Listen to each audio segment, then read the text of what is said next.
వెలక్కాయ పచ్చడి ఎలా చేసుకోవాలో చూసేద్దాం రండి. రోట్లో చేసుకోవచ్చు, లేదంటే బరకగా మిక్సీ కూడా పట్టుకోవచ్చు. ఇప్పుడు నేను ఊరు నుంచి వచ్చాను కదా, అందుకనే నేను రోట్లో అయితే చేయట్లేదు, మామూలుగా అయితే రోట్లో చేస్తాను.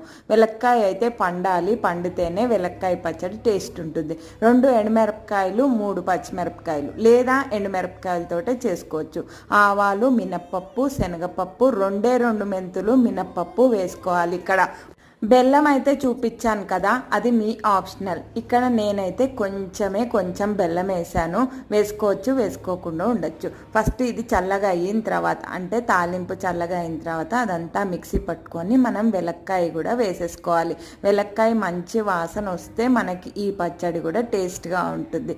ఇవైతే ఎక్కువగా అయితే శ్రీశైలంలో దొరుకుతాయి. వెలక్కాయ పచ్చడి టేస్ట్ అయితే సూపర్గా ఉంటుంది. మరి మీరు కూడా ట్రై చేయండి. నేను ఫుల్ లెంత్ బ్లాగ్లో చూపిస్తాను.